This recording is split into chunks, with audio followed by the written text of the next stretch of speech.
More death and arrests in Syria as protesters mark 6 months since the uprising began.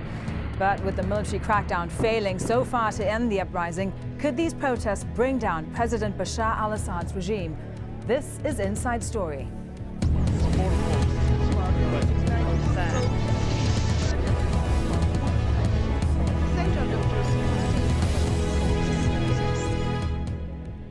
Hello and welcome to the program. I'm Shakuntala Santharan.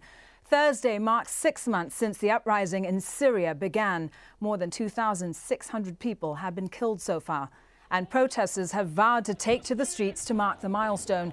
This amid another day of killings, as Wednesday saw at least 8 anti-regime protesters shot dead in northwestern Syria. Syrian dissidents also gathered in Istanbul on Thursday to form an opposition council. Well, let's take a look at what's happened in Syria so far. In March, a Day of Dignity protest was held in Damascus, demanding the release of political prisoners. Some 35 people were arrested. A Day of Rage rally followed soon after in the southern city of Deraa. Security forces shot and killed more people. In response to the protest, the Syrian government released some political prisoners. President Bashar al-Assad dismissed his cabinet and appointed a new one. He said that the protesters were Israeli agents. In April, the emergency law in place since 1963 in Syria was lifted, but the violent crackdown against protesters continued. The international community has been reluctant to intervene, but the US has tightened sanctions and called for President Assad to step down. The EU has followed, announcing travel bans, asset freezes, and recently an oil embargo. Syria has also faced condemnation from the UN and Turkey, while Iran has called for dialogue. And most recently, the Arab League said the violence against protesters should stop immediately and urged President Assad to carry out reforms. Joining me to discuss this are my guests. In Istanbul, Yasser Tabara, member of the Syrian National Council and a human rights lawyer. Mr. Tabara is in Istanbul for the National Council conference being held there. In London, Nadim Shahadi, Associate Fellow for the Middle East and North Africa Programme at Chatham House. And in Beirut, Naim Salem, Professor of International Affairs and Diplomacy at Notre Dame University in Beirut. Thank you very much for joining us, gentlemen. So 6 months on since the uprising in Syria began. Nadim, what state is Syria in economically, politically and socially? The state of affairs in Syria can be summarized in very simply that the regime is broken and it cannot be mended. So there's a point of no return that has been passed. And it's a matter of only time and cost before there is a transition away from the current regime.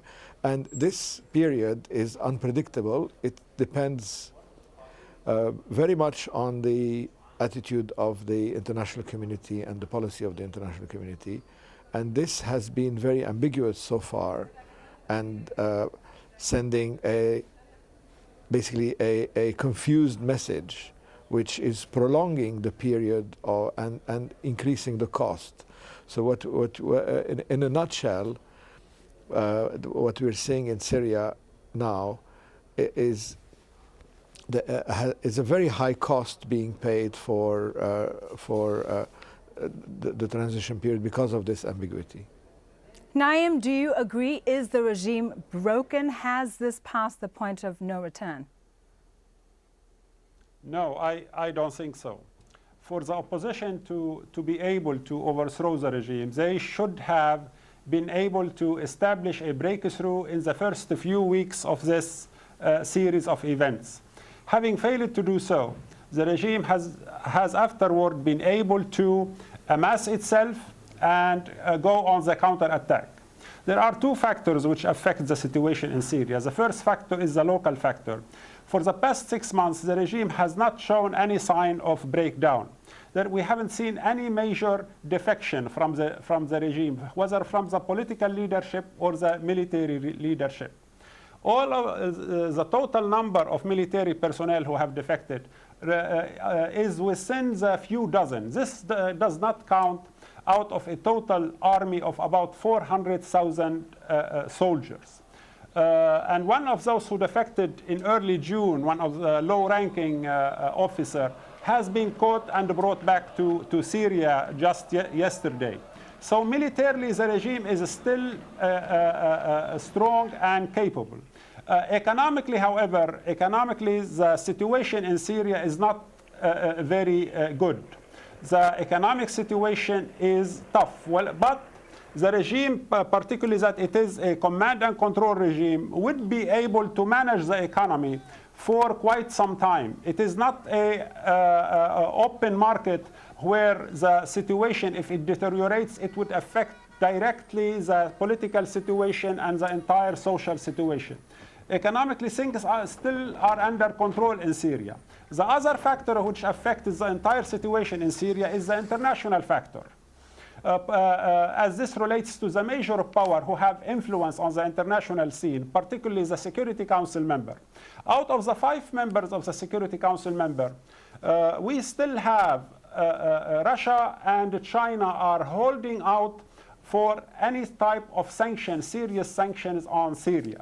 And for the West to be able to have a breakthrough against the regime in Syria, they need to bring on board Russia and China, which they have failed so far. And in fact, the Russian position is hardening more and more in defense of Syria, not to go along with the United States, Britain, and France. And this will work to the interest of the regime in the short and long run. Okay, we'll look more closely at the international reaction shortly, but what is the state of the opposition now? Yasser, you're in Istanbul for the meeting of the National Council. Has the council been formed? Who are the members, and where's this council going to be headed from? Well, absolutely. The council was formed today, formally. Today was the first inaugural meeting of the General Assembly of the Syrian National Council, and we've announced the name of the majority of the members today in Istanbul, and we are doing quite fine. I wanted to address the point of your guest, the earlier point that the opposition should have made a major breakthrough early on in the revolution, and I will argue that the major breakthrough has been made over and over and over again by those on the streets who have been coming out in more and more numbers in absolute defiance of the regime, in absolute defiance of criminal inhumanity that the regime has been showing for the past 6 months. The more that the regime ups the ante in terms of its criminality and bloodiness, the more people come out on the streets. I think that is the major breakthrough that the revolution needs, and that's the major breakthrough that has kept the revolution going and that has choked, truly choked the regime and cornered it in a very tough spot. Now, the Syrian National Council is a council that has been in a work in progress for the past 2.5 months. It took us that long because we, putting together the Syrian opposition as the entire world understood is no easy task. Especially we're talking about a classic faction of the opposition that has been operating over the past 5 decades under very strenuous circumstances, under a very brutal regime that basically disallowed them to meet or assemble or organize in any way, fashion, or form. So who's on the council, Yasser? Who's on the council? With a new form of opposition. Who's on the council, and what will the council focus on doing first? Sure. The council is actually is a council of highly capable Syrians from across the globe, the majority of which are from the inside of Syria, and a smaller number is from the outside. What we've announced today, we've announced about 71 names today. The majority of these names that we announced were from outside of Syria, and we kept a lot of the names from inside of Syria basically undercover because of security reasons. Now, the members of this council are independent technocrats, are highly qualified experts, individuals, highly qualified academics, political practitioners. We also have, those were the main objective criteria that we're going after in forming this Syrian National Council. as a secondary or tertiary concern or criteria, obviously we wanted to make it as diverse and as various as possible. And so I would say that the entire spectrum, the ideological and political, religious, ethnic spectrum that forms the mosaic of the Syrian society and the Syrian opposition is very much represented in this council. And you'll see that the legitimacy of this council, which has been building up over the past 2.5 months, will be reaffirmed by its performance in the next few weeks and months to come. Naim, do you think the opposition can come together and form an effective body for change? As of now, we don't see that happening on the part of the opposition. The opposition is very much diverse and does not have strength on the ground inside Syria. They are a collection of people who have been brought together by the Western powers, by Turkey, by Saudi Arabia, United States, France, Britain, and most of them live outside Syria. They don't have much influence inside the country. And that's what counts. It is not a matter of qualification, how much an individual is qualified or not qualified. It is a matter of how much influence are they able to bring down on the situation inside Syria. And this is very much lacking.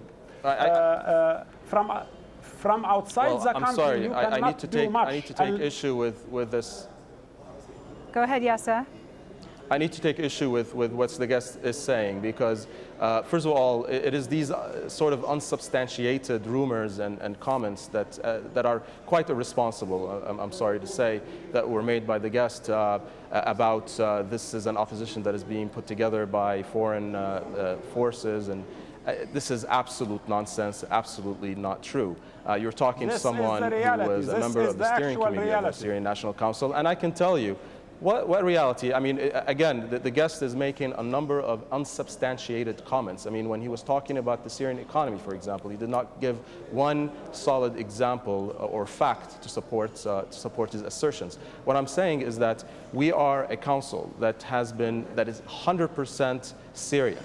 That the initiative to bring together this council is 100% Syrian. There's no intervention whatsoever, there's no direction whatsoever that is given to us by any foreign government. I can unequivocally state that. Even as far as the financial support of the steering committee and of the Syrian National Council is coming 100% from Syrian men and women from across the world. There's zero financial support, zero logistical support, zero direction from any foreign government, from any government, period, from any international organization, period. That is a fact that needs to be made absolutely clear to all of your viewers. The Western countries are themselves saying and declaiming that they are supporting those groups. To claim now that we are supporting ourselves, this does not mesh with the reality on the ground. Your comments with? Can you please substantiate your comments with some quotes? I mean, just quote me one foreign government or Western government that said that they wanted to support the Syrian opposition. Just quote me one. Nadim, if I could bring Nadim back into the discussion, yes. What sort of influence do you think the National Council will wield? What sort of support will it have from ordinary Syrians? Well, first of all, I agree with Dr. Naim Salim's point that the Security Council is divided, and this is a strength to the regime. And it's the same point that I've been making, that there has to be a unified international position to clarify to the regime that there is no way that it will continue in power and that it has to hand over power. And the other thing is that Syria has been under a regime like this for 40 years. It is very natural that such a regime will not allow for a coherent, diverse opposition to appear. Anytime there is an alternative to the regime that becomes apparent, this alternative is eliminated. So after 40 years, one cannot expect in 2 weeks to have a coherent opposition that makes breakthroughs, as Dr. Salim says. If such an opposition was present and coherent and active, then there would be no need to change the regime. It would be a different situation altogether. But I think where I disagree with him is whether the regime can recapture power in the same way as it did before. And I think that's an impossibility, and this is something that the international community and the regime have to realize and minimize the damage. This situation can go on for a very long time. We've seen that Saddam Hussein remained in power between 1991 and 2003 with thousands and tens of thousands of Iraqis being killed by him, and also suffering through sanctions, all because the international community could not agree on a policy towards him. So this unity and this ambiguity in the international community is only going to make the situation go worse, longer, and more costly. It will never be able to recapture the power for the regime. Naim, why do you think it's been so difficult to marshal a coordinated response from the international community so far? Primarily because in Syria there isn't much what is at stake for the West. In Libya, for instance, Libya possesses about 45 billion barrels of oil, and that's what the Western countries want. And that's why they intervened so strongly in Libya. Since the beginning, there has been not much enthusiasm on the part of the Western countries to intervene militarily in Syria. What they wanted to do is establish a bridgehead, whether in Jisr al-Shughur or whether in Dir'a or whether in Homs. In that, they have failed miserably. And because they have failed, now they are seeking to rely on groups that are outside Syria to change the situation inside. This has not been the reality in other revolutions around the world. All revolutions start from within. They do not start from without. Since this Spring Revolution movement began in the Arab world, I've been on dozens and hundreds of television interviews. And I said since the beginning that Gaddafi was going to finish, to end. Mubarak was going to end. I am saying about Ali Abdullah Saleh is going to end. But I am simply analyzing objectively. Bashar al-Assad will not go away during this revolution. Bashar al-Assad has a major factor, major sources of power are working for him, and he will not be brought down. Why? Because there is no consensus, primarily no consensus among the major powers to bring him down, particularly that Russia is in the opposition. Also, he has Iran strongly supporting him. Yes, sir. The support of other countries keeps being brought up by our two guests as being essential to try and make change in Syria. Will the National Council try and reach out to the international community? Absolutely, but let me first make this point that this is not an ivory-towered council or an opposition in exile. Contrary to that, the majority members of this council are from the inside. We have been in constant negotiations over the past 6 weeks, actually even more, about 10 weeks, over the past 10 weeks, with a number of political forces, with a number of coordinating bodies, with a number of commissions that basically have managed the revolution on the ground. And it's been a very tough challenge to do that, but we have been able to get a number of endorsements and okays from the inside. The people on the ground are naming their own membership in the council. So this is, again, this is not a detached body that is being installed from the outside to represent the revolution. This is very much an organic council that looks to truly represent the direction and the aspirations of this revolution. Now, I hear a lot of contradictions in the statements of the guests. On one hand, this is a foreign-sponsored opposition. On the other hand, the foreign powers do not have the will to topple the regime. Now, let's be clear about this. From day one until today, today is the 6th month anniversary of the revolution. we've seen more and more people on the streets, and that is primarily what matters, and that's what primarily going to bring down the Assad regime. Now, I'm not being naive about this. We have taken our time to come together and come up with a council that finally can speak coherently, can speak credibly to the international community on behalf of the revolutionaries on the ground. Okay. And with that, we intend to reach out to all sorts of different governments, including Russia and China, including the non-permanent members of the Security Council that have not been very aggressive in taking action against the Syrian regime. Nadim, how do you see the Syrian crisis evolving?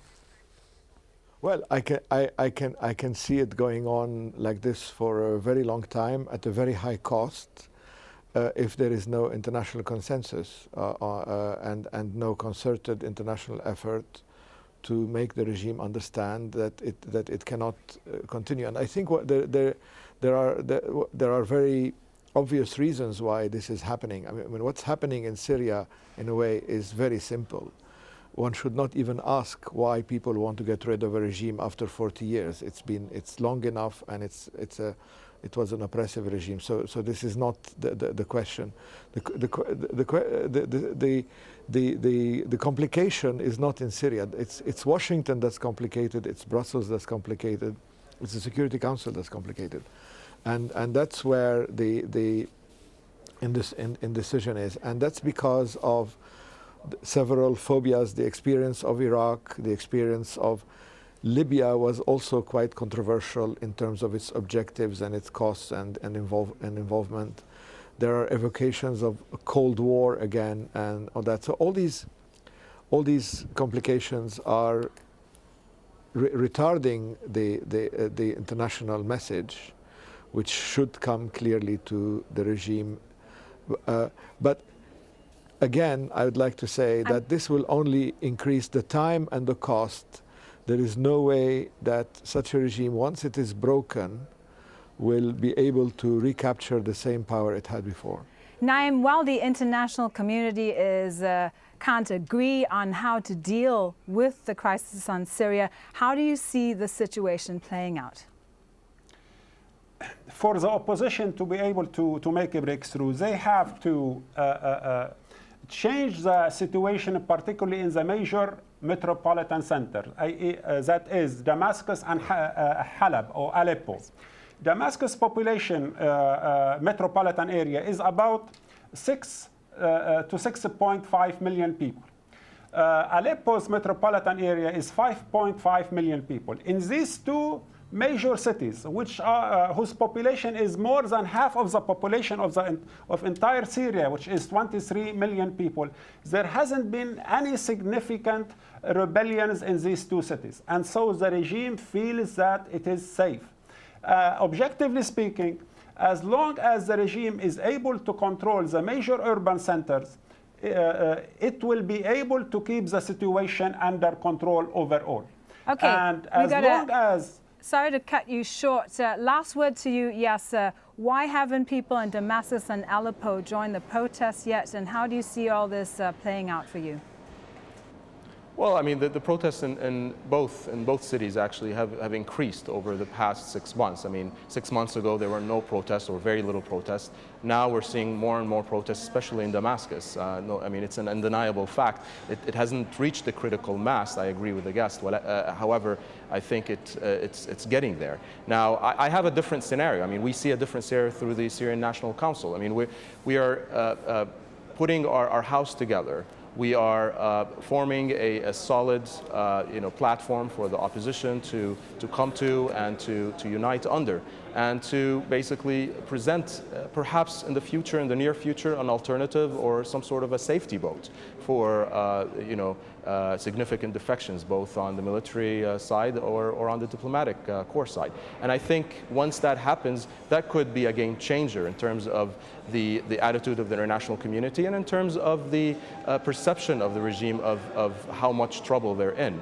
But I think we only have time to tell, and the determination of the people on the ground and that of the newly formed council, which hopefully will produce results as soon as this coming week. Thank you very much, gentlemen. In Istanbul, Yasser Tabara. In London, Nadim Shahadi. And in Beirut, Naim Salim. And thank you for joining us on this edition of Inside Story. We welcome your comments and suggestions. Please do email them to us at insidestory@aljazeera.net. Goodbye for now.